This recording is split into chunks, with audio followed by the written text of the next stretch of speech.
우리 옆 사람과 같이 이렇게 한번 인사합시다. 밤사이 평안하셨습니까? 뉴스를 보다 보면요, 그런 코너가 있더라고요. 뉴스 그 앵커가 밤사이 사건 소식을 전해드리겠습니다 하면서 이제 그 다음에 얘기를 하는데, 그러니까 그거는 뭐냐면 전날 밤에 있었던 이제 사건을 얘기하는 건데요. 그 전날에 있었던 얘기를 하는 건데, 참 보면은 어떤 사람은 교통사고로 죽고, 어떤 집에는 또 어떤 상가에는 불이 나서 죽고, 또 요즘처럼 이렇게 폭염 때는 농산일 하다가 돌아가시고, 노동하다가 너무 지쳐서 그냥 쓰러져서 죽고, 별일이 다 생겨요. 그죠? 심지어 우리 그 옆 동네죠? 어린이집에서 어린이가 그 무더운 날씨에 차 속에 너무 오랫동안 방치가 돼 있다 보니까 그만 어린아이가 죽었어요. 세상에 무서운 일들이 이렇게 벌어지고 있는데, 그래서 천재 물리학자 아인슈타인의 말이 맞아요. 우리는 매일 기적 속에서 살고 있다. 우리는 매일 기적 속에서 살고 있다. 여러분, 그 일이 내게 일어나지 않아서 아무것도 아닌 것 같죠? 죄송합니다만 그 아이에게 일어났던 일, 내 아이에게 일어났다면 어떻겠어요? 어젯밤 누군가가 당한 그 사건, 누군가의 집에 일어났던 그 사건, 나에게 일어났더라면 어떨 것 같아요? 이게 기적이라는 거예요. 그래서 우리는 매일 기적 속에서 산다.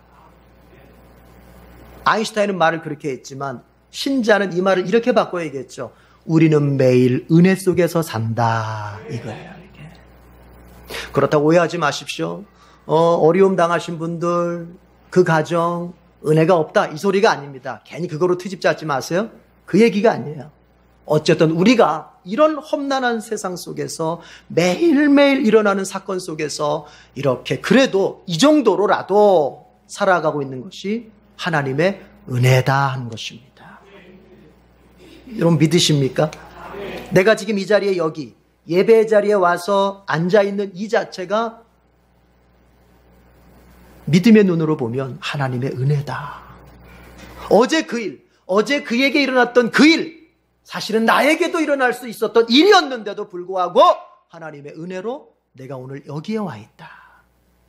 여러분, 이걸 진짜로 믿고 이걸 진짜로 내가 내 마음속에서 되새긴다면 이 예배가 결코 하찮은 자리가 아니고, 내가 오늘 이렇게 여기에 와서 앉아있는 이 자리가 얼마나 진지해야 되는지 우리가 생각해 볼 수 있습니다. 여러분, 옆 사람과 같이 한번 그렇게 인사하십시다. 은혜 속에서, 하나님의 은혜 속에서 오늘이 있습니다. 아멘. 여러분, 이 은혜를 달리 말하면 사랑이라고 말할 수 있죠. 오늘 성경 본문 속에서 하나님의 사랑은 어떤 사랑인지를 우리가 발견할 수 있습니다. 시편 89편 20절을 다 같이 읽어봅시다. 20절 다 같이 시작. 나는 내 종 다윗을 찾아서 내 거룩한 기름을 부어주었다. 하나님의 사랑은 찾아내는 사랑입니다. 나는 내 종 다윗을 찾아내었다. 나는 내 종 다윗을 찾아서 거룩한 기름을 부었다. 왕이 되게 했다는 얘기죠. 그런데 그것이 다윗이 어쩌고 저쩌고 해서 다윗이 스스로 등장한 것이 아니라, 다윗은 등장할 수 없는 환경이었고, 다윗은 사람들에게 나타날 수 있는 환경이 아니었지만, 그런 환경 가운데 있는 다윗을 누가 찾아서? 하나님이 찾아내서 왕으로 세우셨다는 얘기예요. 하나님의 사랑은 찾아내는 사랑입니다. 이 얘기가 어디로 갑니까? 사무엘상 16장에 보면 이제 사울이 하나님 앞에서 버림을 당하게 됩니다. 그리고 하나님께서 사울을 대신할 하나님 마음에 합한 사람, 왕 한 사람을 지목하시고 이제 그 사람에게 기름을 부으라 하시며 사무엘에게 이새의 집으로 가라 합니다. 자, 이새의 아들들 가운데서 왕감이 있는데, 자, 이제 내가 지정하는 사람에게 기름을 부어라. 그래서 이제 사무엘이 찾아갑니다. 이새가 7명의 아들을 다 보여줍니다. 첫째부터 7째까지 사무엘한테 선을 보입니다. 그때마다 하나님께서 하시는 말씀이 이 사람은 내가 택한 사람이 아니다. 겉으로는 잘나 보이고 겉으로는 훌륭해 보이고 겉으로는 말 그대로 왕감이야. 왕의 제목감이야. 그러나 하나님은 내가 택한 사람이 아니다. 7명 다 지나갔습니다. 분명히 이새의 아들 가운데에서 왕감이 있다고 했는데, 기름 부음을 받을 왕이 있다고 했는데 다 지나갔는데 없어요. 그래서 사무엘이 묻습니다. 아니, 아들이 이것뿐이요? 사실은 막둥이가 하나 있는데 저기 걔는 올 거 없다고 해서 그냥 양이나 치고 있습니다. 사무엘에게 번쩍 스쳐 지나가는 생각이 있죠. 빨리 데리고 오라. 그 아들을 여기로 빨리 데리고 오라. 그래가지고 이제 그 막내 아들을 데려왔더니 하나님께서 말씀하십니다. 바로 이가 내가 택한 자다. 그에게 기름을 부어라. 그 사람이 누구예요? 바로 다윗이다. 그 얘기예요. 나는 내 종 다윗을 찾아내었다는 거예요. 사람들은 다윗을 알아보지 못했어요. 심지어 그 아버지조차도 이 아들이 뭐 대단한 아들이 되겠느냐? 뭐 대단한 사람이 되겠느냐?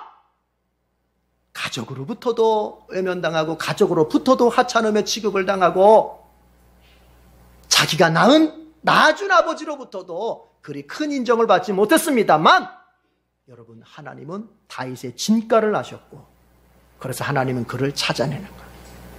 세상은 우리를 못 알아볼 수 있어요. 세상은 우리를 하찮게 취급할 수도 있어요. 세상은 나의 인생을 우습게 볼 수도 있어요. 세상은 나의 인격을 함부로 대할 수도 있어요. 여러분, 그러나 그걸 너무 섭섭하게 생각하지 마십시오. 그건 하나님을 모르는 사람들에게 있어서는 우리를 인간이라고 하는 것을 측정하는 기준이 우리와 달라요. 그 사람들은 돈이 얼마나 있냐? 그 사람의 사회적 지위가 얼마나 되느냐? 그 사람이 가진 바 권력이 얼마나 크냐를 가지고 그 사람의 진가를 논하고 그 사람을 내가 대접할 것이냐, 내가 지배할 것이냐를 결정하지만, 하나님은, 또한 하나님의 사람은 그렇지가 않아요. 여러분, 세상이 나를 몰라준다고 해서 내 인생을 비관할 게 없습니다. 하나님은 내 인생의 보석 같은 면을 아십니다. 그래서 찾아내시는 거예요. 찾아내시는 하나님. 여러분이 이걸 아셔야 돼요. 우리가 아무리 눈에 띄는 삶을 살지 않는다 해도 하나님의 사랑은 나를 반드시 찾아내어서 하나님께서 끝내 복을 주시는 그런 사랑입니다. 자, 세상적인 조건과 형편을 넘어서서 나를 보석으로 바라보시는 하나님의 사랑, 여러분 마음속에 믿기를 바랍니다. 형편과 환경 가지고 보지 마십시오. 그러면 그럴수록 여러분은 마음이 자꾸 언짢아지는 거예요. 형편과 환경 가운데에서 나의 가치를 논하고 하나님의 사랑을 받을 만한가 받지 못할 만한가를 논하면 우리 마음이 자꾸 절망스러워지는 거예요. 어떤 면에서 봐야 돼요? 하나님의 말씀으로 나를 봐야 되는 거예요. 말씀 안에서. 하나님의 사랑은 어떤 사랑? 찾아내는 사랑. 나를 찾아내서 기필코 복을 주시는 그런 사랑이다. 그런데요, 위대한 신학자 칼 바르트는 여기에서 한 걸음 더 나갑니다. 20세기를 통틀어서 제일 위대한 신학자라고 칭송받는 칼 바르트는 성경 전체를 자기가 연구해 봤을 때, 하나님의 사랑의 관점에서 성경 전체를 연구해 봤을 때 이렇게 말합니다. 참 이거 유명한 말이거든요. 하나님의 사랑은 대상을 찾아 헤매는 사랑이 아니라 대상을 창조해내는 사랑이다. 이거 유명한 말이에요. 하나님의 사랑은 대상을 창조해내는 사랑이다. 여러분, 이게 어려운 말 같지만 아주 쉬운 말이에요. 무슨 말이냐? 자, 사랑받을 만한 대상이 못 돼요, 저 사람. 바꿔 말해 봅시다. 저 사람 하나님의 복을 받을 만한 대상이 되질 못해요. 그럼 어떻게 하느냐? 하나님 그 사람 버리느냐? 그게 아닙니다. 바꾸어 놓고서 사랑해 주시고 바꾸어 놓고서 복을 주신다는 얘기예요. 사랑받을 만한 사람으로 바꾸어 놓고 사랑해 주십니다. 하나님의 복을 받을 만한 사람으로 바꾸어 놓고 복을 주신다는 거예요. 이게 은혜예요. 여러분, 어떻게 죄인이 하나님 앞에 사랑을 받을 수 있습니까? 하나님은 죄 한 점 없으신 거룩한 분입니다. 그 거룩하신 하나님이 어떻게 죄인과 함께 할 수 있겠습니까? 그럴 수 없습니다. 그래서 하나님이 하시는 방법이 뭡니까? 죄인을 의인 만들어 놓고 사랑해 주시는 거예요. 죄인을 의인 만들어 놓고 복을 주시는 거예요.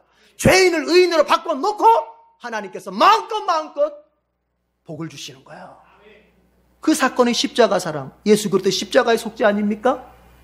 자신의 힘으로는 도저히 하나님의 사랑을 받을 만한 의인 되지 못하니까, 자신의 힘으로는 하나님의 복을 받아 누릴 만한 의인 되지 못하니까 하나님의 외아들 예수를 십자가에 못 박고, 야, 다른 거 못해도 좋아, 그를 믿기만 하면 내가 너 의인으로 인정해주고 내가 사랑해주고 복을 주마, 그렇게 하시는 거예요. 하나님의 사랑은 대상을 창조해내는, 대상을 만들어내는 사랑이에요. 이 말을 이해하셔야 돼요. 그래서 우리는 걱정할 게 없어요. 사실은 염려할 게 없어요. 내 생각이 그래요, 여러분. 내가 기도를 이렇게 안 해가지고 하나님께 복을 받을 수 있겠나, 걱정할 거 없어요. 하나님이 기도하는 사람으로 만드실 거예요. 하나님이 그 사람에게 복을 주려고 하나님 마음에 뜻이 있다면 그 사람 지금 기도 안 하고 있잖아요. 그 사람 기도하는 사람으로 만들어 놓고 복 주실 거예요. 저 사람 예배생활 제대로 안 하고 신앙생활 제대로 안 해요.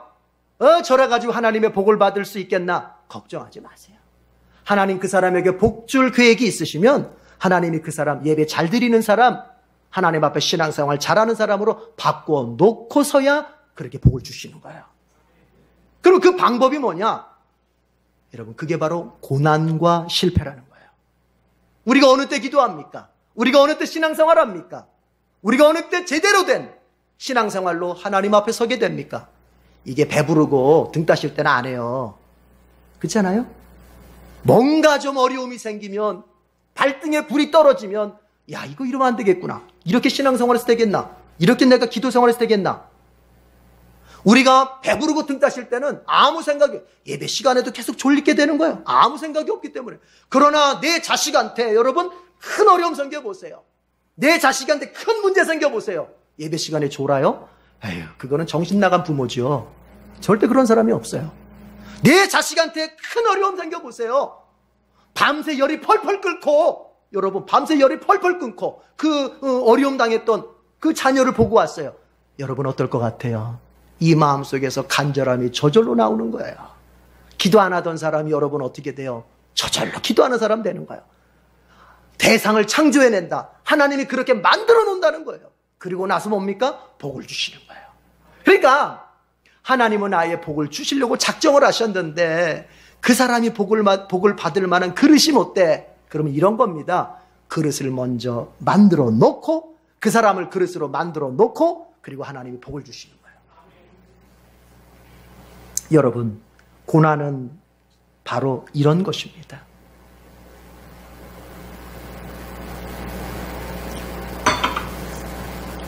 고난은, 때로는 실패는 버림의 증거가 아니라 사랑의 징표입니다. 하나님께서 나를 사랑의 대상으로, 복의 대상으로, 사랑받을 수 있는 그릇으로, 복을 받을 수 있는 그릇으로 하나님이 준비시키시는 하나님의 사랑이요, 하나님의 행동인 것입니다. 여러분이 지금 어떠한 고난에 있습니까?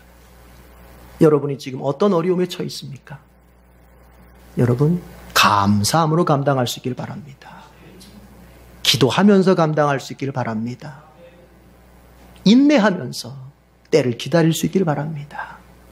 이것이, 그게 바로 하나님이 나를 창조해 가시는 거예요. 하나님의 복에 적합한 사람으로 창조해 가시는 거예요.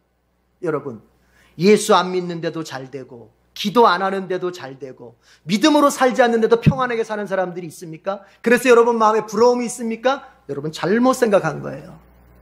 하나님은 반드시 하나님의 사람으로 살아가야 할 사람이 그렇게 살지 않을 때, 여러분 그 사람, 그럴 만한 사람이 되도록 하나님이 바꿔놓으십니다. 바꿔놓으십니다. 만약에 기도 안 하는데도 계속 일이 대박나고 일이 너무너무 잘 돼가고 있다, 죄송합니다. 하나님 그 사람 포기한 사람이에요. 그 사람은 하나님께 선택되지 못한 사람이에요. 왜? 내 자녀가 아니거든요. 여러분, 내 자녀가 아닌 이상 어떻습니까? 잘 살든지 못 살든지 내게 관계가 없어요. 그러나 내 자녀일 땐 달라요. 내 자녀일 때는 정말 잘 살아야 되겠는데 그렇게 못 살 때는 내가 어떻게 합니까? 아프게 해서라도 잘 사는 사람 만드는 거예요. 이걸 아셔야 돼요.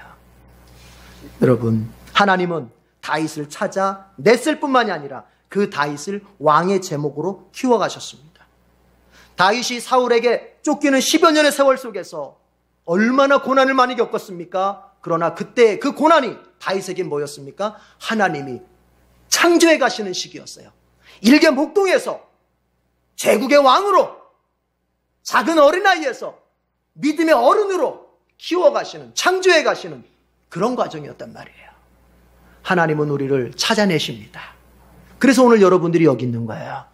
찾아내실 뿐만 아니라 하나님은 창조해 가십니다. 하나님의 복에 적합한 사람으로 하나님께서 여러분에게 주셔도 여러분의 마음이 교만하지 않고 여러분이 하나님을 떠나지 않을 만한 사람으로 빚어가시는 거예요. 그런 과정 중에 여러분이 있습니다. 감사함으로 받으시길 바랍니다. 자, 그런가 하면 우리가 확실하게 짚고 넘어가야 할 것 한 가지가 있습니다. 그것은 뭐냐? 과연 하나님은 사랑이시기 때문에 우리가 아무렇게나 살아도 되는 것인가 하는 문제입니다. 하나님 사랑이시니까 내가 아무렇게나 살아도 그냥 놔두시는지, 아니면 하나님은 내가 아무렇게나 사는 것에 대해서 어떤 징계를 하시는지, 이 부분을 확실하게 짚고 넘어가야 돼요. 30절, 32절까지입니다. 그 내용이에요. 30절에서 32절입니다. 다 같이 읽어봅시다. 시작. 그러나 그의 자손이 내 법을 내버리고 내 규례를 따라서 살지 않고 내 율례를 깨뜨리고 내 계명을 지키지 않으면 나는 그 죄를 물어 채찍으로 치고 그 죄악을 물어 매질할 것이다. 자, 우리가 아까 읽었던 20절에서 29절까지는 하나님께서 그런 내용입니다. 내가 내 종 다윗을 찾아서 그에게 기름을 부어 주었다. 복을 주었다. 21절부터는 그래 다윗에게 베푸는 복의 내용이 한 10가지 정도가 계속 나옵니다. 21절부터 29절까지. 강하게 할 것이다. 이기게 할 것이다. 내가 대적들과 내가 대신 싸워줄 것이다. 그리고 모든 것에 대해서 승리할 것이다. 그리고 내가 그에게 아버지가 될 정도로 다윗은 친밀하게 나를 느낄 것이다. 내가 그 자녀들을 이어지게 해서 대를 계속 잇게 할 것이고, 그리고 그 대를 잇는 자녀들마다 왕위가 계속될 것이다. 하나님이 이런 복을 주시는 거예요. 여러분, 하나님께 사랑받으면 인생에 복이 있습니다. 하나님께 택함받고 하나님의 자녀로 세워지면 복이 있습니다. 자, 그런데 30절은 이렇게 시작해요. 그러나 이렇게 시작해요. 하나님이 이렇게 택하고 하나님이 이렇게 사랑해서 그에게 복을 주실 텐데 전제 조건이 있어요. 전제 조건이. 그 복의 전제 조건이 있어요. 그게 뭐냐? 하나님의 말씀에 순종할 때만 그렇다는 거예요.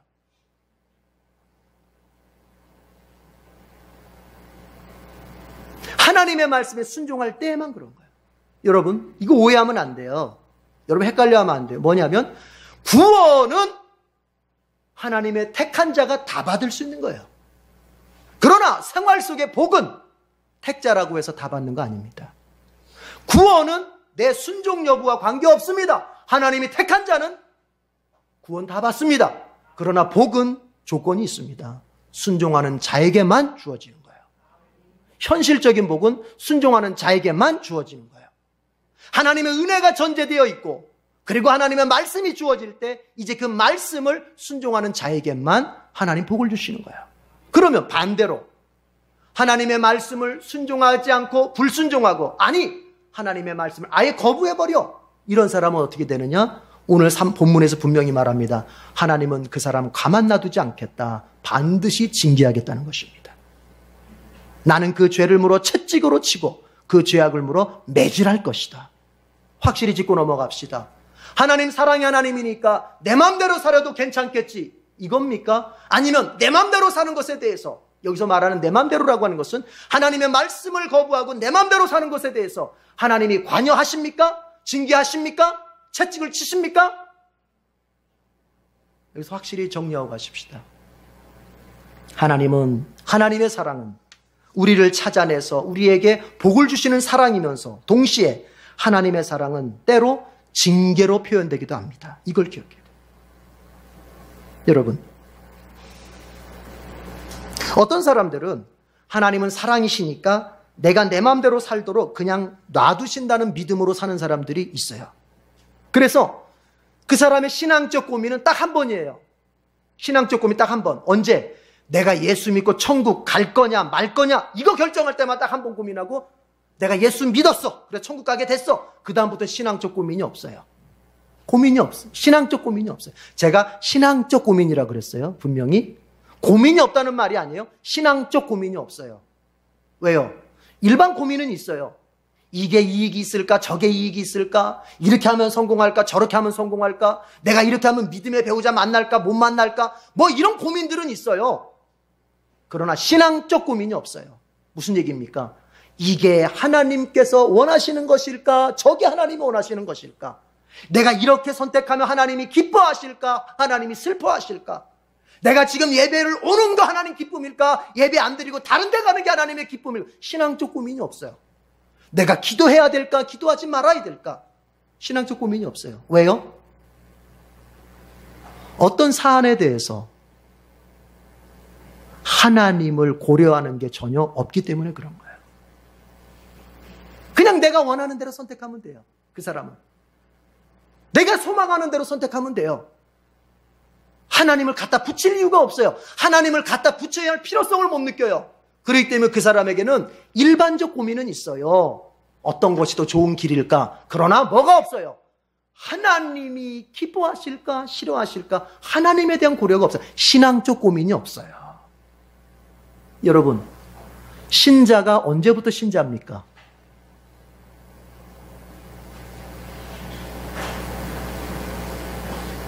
신자가 어느 때부터 신자일까요? 신앙적 고민이 있을 때부터 신자예요. 아시겠어요? 내 일상에서 신앙적 고민이 생길 때부터 신자예요. 교회 왔더니 마음이 편해지더라. 그 신자 아닙니다. 절간에 가도 마음은 편해요. 아시겠어요? 절간에 가도 마음은 편하다고요. 아니, 더 편해요. 공기도 좋기 때문에. 신자됨의 증거는 고민이에요. 신앙적 고민이 생기는 거예요. 어떤 게 하나님이 기뻐하시는 길일까? 또 그 고민을 안고 홀로 스스로 하나님 앞에 기도할 줄 아는 때부터 신자예요. 여러분, 모여서 기도합시다 할 때 오시는 그것 말고 내 스스로가 하나님을 찾아서 하나님에 대한 갈증이 있어서 하나님에 대한 목마름이 있어서 하나님을 알고 싶어서 그리고 내 문제에 대해서 내 삶에 대해서 하나님의 개입을 원해서 하나님의 간섭을 원해서 홀로 스스로 아무도 보는 이 없는 자리지만 와서 기도하는 그 삶을 여러분 살고 있습니까? 그 사람이 신자예요.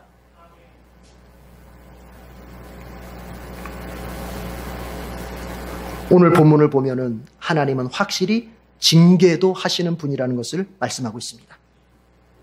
여러분, 우리가 그리스도의 십자가 은총으로 다 구속을 받았습니다. 신자가 된 이후 그 삶은 어떻게 살아야 되느냐? 이제는 하나님의 법을 따라서 살아야 돼요. 그런데 만약에 우리가 그 하나님의 법을 거부하거나 그 하나님의 법을 지키는 것을 불성실할 때 여러분, 오늘 말씀에 분명히 말합니다. 하나님은 우리를 그냥 놔두시지 않는다고 말하는 거예요. 징계하신다는 얘기예요. 자, 그런데 성경 전체를 두고 볼 때 하나님은 이렇게 하십니다. 하나님 바로 징계부터 하시지 않습니다. 하나님은 먼저 경고의 말씀부터 하십니다. 그 역할을 했던 사람들이 구약의 선지자들이에요. 경고의 말씀이요. 그 길로 가면 안 됩니다. 그 길로 가면 하나님께서 여러분을 징계하십니다. 그 길로 갔다가는 복을 받지 못합니다. 그 길로 가면 우리가 어려움을 당할 수 있습니다. 선지자들은 계속 경고의 나팔수가 되어서 경고를 외칩니다. 경고부터 하시는 거예요.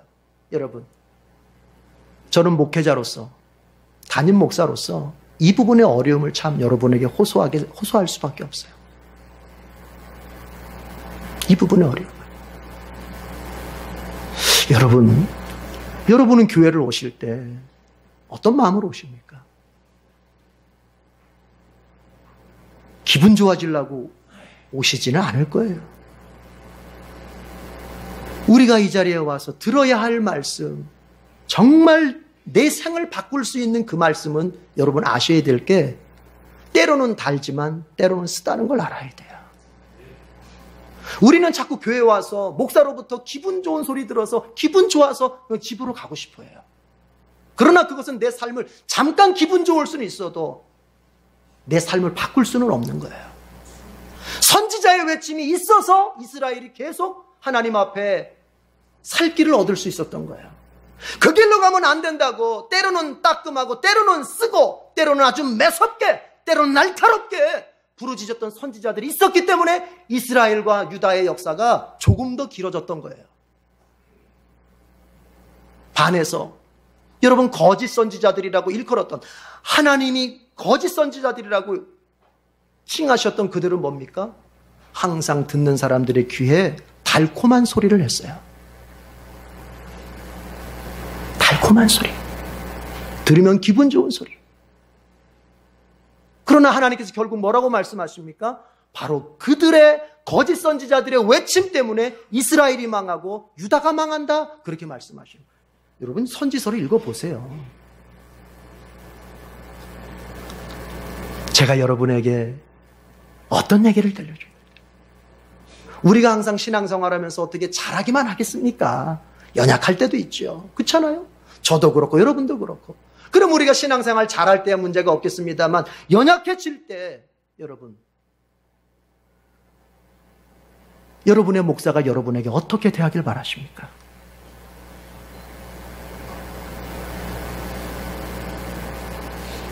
그래도 잘한다, 그래도 잘한다, 그래도 괜찮다, 그래도 괜찮다 이러길 바라십니까?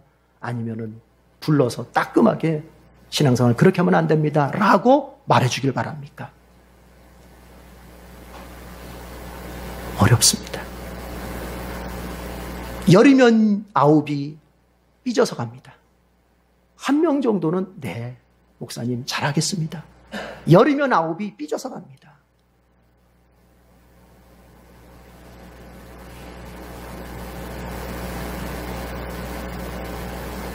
이래서는 신앙생활이 될 수 없어요. 그런데 여러분 이걸 아셔야 돼요. 차라리 선지자로부터 목사로부터 구역장으로부터 조금 섭섭한 소리 같고 조금 마음 아픈 소리 같아도 그 소리를 듣고 회개하는 것이 더 낫습니다. 왠지 아세요? 제가 방금 이제 말씀드립니다. 하나님은 먼저 경고의 말씀을 주십니다. 그 경고의 말씀 때 돌이켜 회개하고 하나님께로 돌아오면 괜찮습니다. 하나님은 오히려 너 잘했다 하시면서 복을 주십니다. 그러나 그 경고의 말씀에도 불구하고 계속 하나님의 말씀을 거부하고 하나님의 말씀을 불순종하면 그때부터 징계가 시작되는 것입니다. 징계가 시작됩니다. 하나님이 드디어 오늘 32절의 말씀처럼 채찍으로 치고 매질을 하기를 시작하십니다. 작은 것부터 시작됩니다. 징계가 작은 것부터 들어갑니다. 작은 징계가 왔을 때 빨리 하나님 앞에 여기서라만이라도 하나님 죄송합니다. 하나님 제가 잘못했습니다 하고 하나님께 회개하면 하나님 거기서 끝냅니다. 알았다. 네가 회개했다. 그래 이제부터 잘하자. 그래 너 돌이키는데 얼마나 힘들었니? 내가 또 복을 주마. 이렇게 해서 하나님 다시 시작할. 그런데 그 작은 징계도 무시해버리고 작은 징계도 거부해버리고 그러면 점점 징계의 수위는 높아지는 거예요. 우리가 자녀들 키울 때 그렇게 하잖아요. 너 이삭이 요셉이 똑바로 해. 네. 그러면 말 안 합니다. 똑바로 해. 그런데 더 날뛰어. 그럼 회초리로 갑니다. 회초리 됐는데도 더 날뛰어. 그럼 몽둥이로 가는 거예요. 몽둥이로 더 날뛰어. 그럼 뭐예요? 굶겨버려야죠, 이제. 우리 사회가 제일 무서워하는 게 굶기는 거니까. 제일 무서워하는 그 징계가 나가게 되는 거예요. 여러분, 지혜로운 인생은 뭡니까? 우리가 실수할 수 있어요. 부족할 수 있어요. 우리는 완벽한 존재가 못 되기 때문에. 그러나 실수할 때 그때가 문제입니다. 자존심 내세우지 마십시오. 목사한테 조금 쓴소리 들었다고 자존심 내세우지 마시고 구역장한테 좀 쓴소리 들었다고 자존심 내세우지 말고 죄송합니다. 제가 잘못했습니다. 똑바로 하겠습니다. 이렇게 나가는 거예요. 하나님께 징계가 왔으면 죄송합니다. 하나님 제가 지금부터 잘하겠습니다. 이렇게 가면 되는 거예요. 그러면 하나님은 언제 그러냐 다 잊어버립니다. 여러분 아셔야 돼요. 목사도 마찬가지예요. 여러분이 지난날 조금 잘못했으면은 여러분 생각에는 제가 그것을 계속 품으면서 아유 저분은 저랬지 그렇지가 않아요. 부모가 그러던가요? 부모가? 자식이 막 잘못했어도 아유 아빠 잘못했어요. 죄송해요. 다시 할게요. 그러면 어때요? 다 잊어버리고 어때요? 야 오늘 나가서 외식하자. 이렇게 되는 거예요. 그렇게 되는 거예요. 하나님도 막 다 잊어버리고 네가 언제 그랬냐, 네가 언제 잘못했냐 하면서 하나님께서 다시 복을 주시는, 이걸 알아야 돼요. 무슨 얘기인지 잘 알아듣고 계십니까? 그렇습니다. 그래서 빨리 작은 징계가 왔을 때, 경고의 얘기가 있을 때, 작은 징계가 있을 때 빨리 회개하고 다시 하나님 다시 복을 주시고. 심리학에 보면은 깨진 유리창 이론이라는 게 있어요. 범죄 심리학에서 다루는 얘기인데, 그게 뭐냐면 이런 실험을 했어요. 똑같은 자동차예요. 자동차 2대를 주차장에 세워놨어요. 근데 한쪽 차는 망치 유리창을 깼어요. 그리고 한쪽 창은 멀쩡하게 해놨어요. 시간이 지나가면서 사람들이 그 차를 대하는 태도를 이제 카메라로 찍어서 보는 겁니다. 보는데 여러분, 그 멀쩡한 차는 아예 사람들이 건드리지도 않아요. 근데 유리창 깨진 차 있잖아요. 사람들이 그거는 열어보고 들어가서 막 부품도 띄어가고 뭐 핸들도 띄어가고 브레이크 페달도 부품 다 띄어가요. 그런데 나중에 보니까 띄어갈 게 없으니까 뭐냐, 애들이 와서 더 망치로 두들겨 패면서 더 부셔, 차를 막. 무슨 얘기냐면요, 작은 깨진 유리창, 아무것도 아니에요. 깨진 유리창 하나 바꾸면 되잖아요. 그러나 그 작은 사고, 작은 범죄 하나를 방치해 두면 점점 그것이 커져가고 나중에는 막을 수 없는 큰 범죄가 일어난다는 얘기예요. 징계도 마찬가지예요. 작은 징계가 왔을 때 하나님 죄송합니다, 아우 하나님 죄송합니다, 이렇게 겸손하게 빨리 하면은 여러분, 우리에게 큰 일은 일어나지 않습니다. 그러나 지금 제가 답답한 게 뭐냐면요, 제 눈에는 그게 보일 때가 있잖아요. 아, 지금 저 성도의 가정에 하나님께서 지금 경고의 말씀을 주시고 지금 징계를 하시는구나, 이게 보이거든요. 그런데 정작 본인들은 몰라요. 정작 본인들은 이렇게 생각하는 것 같아. 아유, 재수가 없어서 그랬구나. 내지는 나는 잘했는데 저 사람들이 잘못해가지고 내가 이런 피해를 지금 겪고 있구나, 이렇게 생각을 해요. 아니에요. 이제 아셔야 될 것은, 여러분에게 지금 어떤 고난이 있습니까? 여러분 물질적으로 점점 어려워갑니까? 생각해 보세요. 내가 하나님 앞에 드려야 할 것을 제대로 드렸는가 생각해 보세요. 내 몸이 점점 더 아파가면서 어딘가 모르게 좀 힘듭니까? 모든 것을 다 그렇게 생각할 필요는 없겠지만 이거 한번 생각해 보세요. 내가 하나님 앞에 원망하며 살고 있는 것은 없는가 생각해 보세요. 내 자식의 일이 자꾸 막힙니까? 이제 생각해 보세요. 내가 하나님 앞에서 제대로 순종하며 살고 있는지 생각해 보세요. 내가 어떤 일을 만났을 때, 고난을 만났을 때 하나님은 그 고난을 징계로 사용하셔서 나에게 뭔가를 말씀하고 계시는 거예요. 그것을 내가 거부하고 그냥 방치해버리면 일은 점점점 커져가게 되는 것이고, 이스라엘 백성에게 200년 전에, 므낫세 때부터 200년 전에 유다 백성들에게 내가 너희들 계속 말 듣지 않으면 내가 너희들 끝내는 멸망시킨다. 그러기를 200년이었습니다. 200년 사이에 하나님은 계속 선지자들을 보내고 어려운 일을 겪으면서 계속 유다가 돌아오기를 바랬는데 돌아오질 않았어요. 끝내 하나님이 뭘 결정하십니까? 바벨론에 의해서 완전히 멸망당하는 징계를 허락하실 수밖에 없었어요. 그래서 70년 동안 포로로 끌려갈 수밖에 없었어요. 여러분, 얼마나 미련합니까? 경고의 말씀이 있을 때 빨리 돌이키는 거예요. 작은 징계가 있을 때 빨리 돌이키는 거예요. 그러면 하나님은 어떻게 하시느냐? 언제 그랬느냐는 듯이, 우리가 언제 잘못했냐는 듯이 다 잊어버리시고 어떻게 하신다? 야, 돌아왔으니 좋다. 돌아왔으니 내가 수고했으니까 너 그거 견디느라고 얼마나 힘들었냐? 복 준다. 그게 탕자 얘기잖아요. 그냥 돌아만 오면 아버지가 안 물어요. 너 왜 돈 가지고 그때 그랬어? 생각이 잘못됐어? 네가 하지 않습니다. 언제 그러냐는 듯이 다 회복시켜 주시고 너는 여전히 내 아들이다, 이렇게 해주시는 거예요. 여러분, 저는 여러분을 지금 겁주려고 하는 얘기가 아닙니다. 저는 실제를 얘기하는 것입니다. 하나님을 올바로 아십시오. 여러분의 생이 지금 자꾸 열리지 않는 데는 이유가 있을 것입니다. 그것이 무엇인지 하나님 앞에 말씀을 읽으면서 기도하기 시작하십시오. 그리고 하나님께서 내 마음속에 새겨주시는 것이 있으면 그것을 그대로 행하십시오. 그때 열리는 거예요.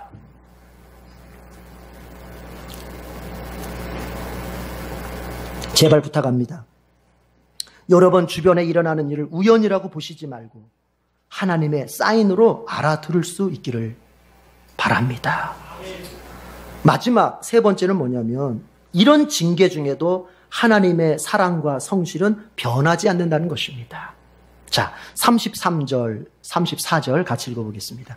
33절, 34절 시작. 그러나 그에게 약속한 나의 진실함은 변하지 않을 것이며 나는 내 언약을 깨뜨리지 않으며 내 입으로 말한 것은 결코 번복하지 않는다. 자, 이게 뭔 말입니까? 하나님께서 다윗을 선택하시고 그의 가문 속에 복을 주십니다. 그러나 그들이 때로는 하나님의 말씀을 불순종하게도 됩니다. 그렇죠? 연약하니까. 그러면 하나님은 채찍을 들어 그들을 징계하십니다. 그런데 징계를 받으면서 오해하지 말라는 거예요. 징계의 고난을 받으면서 오해하지 마라. 뭘 오해하지 마라? 내가 너를 아직도 사랑하고 있다. 징계받으면서 우리가 어떤 오해합니까? 이제 하나님이 나를 사랑하시지 않는구나. 이제 하나님이 나를 버리셨구나. 이제 하나님이 나를 포기하셨나 보다. 그럼 그렇지. 아유, 그때 그랬어야 되는데 이제 하나님이 나를 포기하셨으니 돌아가도 별 소용없겠지. 이런 생각 갖지 말아라, 그런 얘기예요. 하나님은 아직도 너를 사랑하고 있다는 얘기예요. 그래서 하나님 말씀하신 거, 그러나 그에게 약속한 나의 진실함은 변하지 않을 것이며.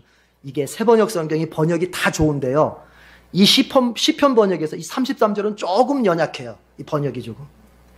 이게 영어 성경으로 보면 뭐냐면요, 이런 얘기예요. 나의 사랑을 내가 다시 회수하지 않겠다, 그런 뜻이에요. 다시 사랑을 회수하지 않겠다. I will not take my love from him. 그로부터 나의 사랑을 내가 다시 회수하지 않겠다. 뺏지 않겠다. 비록 하나님의 말씀대로 살지 않아서 신앙생활에 너무 게을러서 하나님께서 회초리는 들었지만 여전히 마음은 어떻다? 사랑하고 계시는 거예요. 그래서 제가 이렇게 얘기했어요. 하나님의 사랑이 징계로 표현될 수 있다. 사랑하지 않아서 때리는 것이 아니라 사랑하기 때문에 때리는 거예요. 이거 부모된 사람은 알 겁니다. 여러분, 내 자식의 미래를 생각하고 내 자신의 인간 됨됨이를 생각하니까 오늘 손 댈 수밖에 없을 때가 있잖아요. 이거 그냥 놔뒀다가는 앞으로 커서 사람 구실 못해요. 이거 그냥 놔뒀다가는 앞으로 커서 인생다운 인생을 살 수 없어요. 그러면 어떻게 합니까? 회초리를 들게 되는 게 부모예요. 어느 목사님이 아들을 열심히가 아니죠, 아들을 심하게 때렸어요. 심하게. 어느 목사님의 아버지가, 그 목사님이 간증하는 걸 들었어요. 자기가 어렸을 때 아버지한테 심하게 매를 맞았다는 거예요. 그리고 나서 이제 그 아버지가 이제 때리고는 딱 집을 나가는데 그 어머니가 그 남편이죠. 그러니까 남편을 딱 붙들고, 아니 왜 애를 갖다 그렇게 심하게 때리냐고, 왜 그렇게 때리냐고 그러니까는 그 아버지가 딱 한마디 하더래요. 애는 그렇게 사랑하는 게 아니야.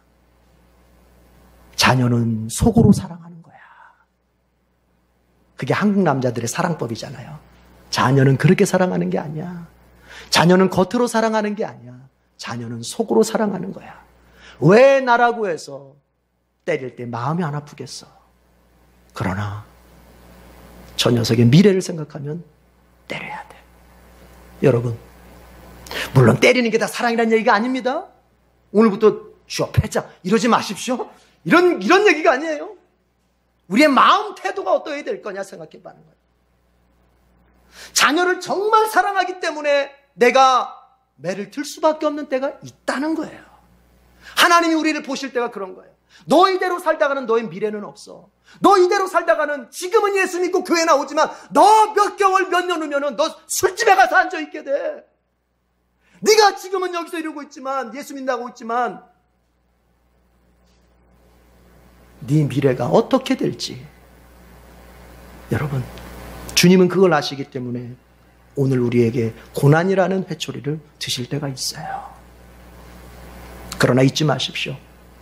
그 징계 중에도 하나님은 자신의 사랑을 취소하지 않습니다. 여전히 사랑하시는 거예요. 아니, 더 사랑하는 거예요. 여러분 알죠? 맞지 않은, 우리 두 아들이잖아요. 그렇죠? 두 아들이에요. 하나는 때리고 하나는 안 때릴 수 있잖아요. 그렇죠? 그럼 보세요. 그 마음이, 그 하루 종일의 마음이 어디로 가 있어요? 맞은 아이 쪽으로 가 있는 거예요. 마음이. 안 맞고 멀쩡히 사는 사람보다 하나님이 잘 되라고 때리긴 했지만 그 하나님의 마음은 그 자녀에게 더 많이 가 있는 거예요. 더 사랑하는 거예요. 여러분, 이걸 잊으면 안 됩니다.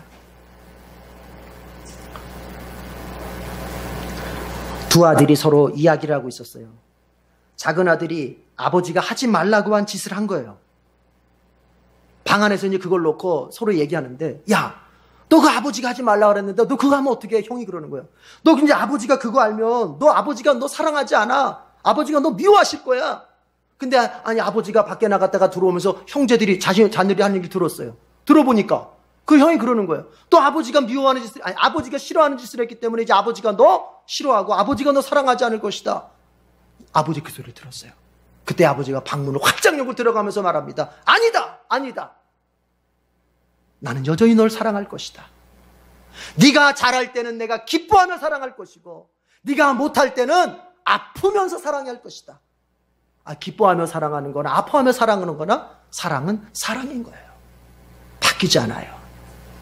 신자들이 보통 보면은 신앙생활에 시험 드는 게 뭐냐면, 내가 어려운 일을 당하고 때로는 내가 원하는 그것대로 되지 않았을 때 하나님께서 더 이상 나를 사랑하시지 않나 보다, 이런 거에 빠지니까 시험이 드는 거예요. 여러분, 하나님의 사랑은 오늘 성경 말씀 33절에서 말합니다. 나의 진실함은 변하지 않을 것이다. 이것은 나의 사랑입니다. 원래는 나의 사랑은 변하지 않을 것이다. 잊지 마십시오. 여러분이 지금 어떤 고난을 겪고 있어도 그것이 여러분에게 하나님의 음성을 대변해주는 하나님의 사랑이요, 그리고 그 하나님의 마음은 절대로 변치 않습니다. 우리 옆 사람 한번 손을 잡아주면서 얘기합시다. 하나님의 사랑은 변하지 않습니다. 기도하겠습니다. 하나님 아버지, 세상에서 우리는 그리 눈에 띄는 존재들이 아닐 수 있습니다. 못 될 수 있습니다. 그렇더라도 우리 주님께서는 우리를 찾아내셔서 주님의 자녀로 삼아주시고 주님의 복을 베풀어 주시는 그런 사랑의 대상으로 삼아주셨습니다. 주여, 때로는 우리가 주님께 복을 받을 만한 그릇이 되지 못한다면은 나를 그 복의 그릇으로 만들어 놓고서라도 기어코 복을 주시는 그런 하나님이십니다. 아버지요, 때로는 우리가 주님의 말씀대로 다 살지 못해서, 의도적으로 거부하며 내 마음대로 살고 싶어서 그렇게 살다가 하나님께 징계를 받을 수도 있습니다. 그렇지만 어떤 경우에서도, 우리가 잘 될 때나 잘 안 될 때나 어떤 경우에서도 나의 진실함은, 나의 사랑은, 나의 은혜는 변하지 않을 것이라고 주님 약속하셨습니다. 아버지요, 우리에게 이런 믿음으로 살 수 있도록 도와주시옵소서. 예수님의 이름으로 기도드립니다. 아멘.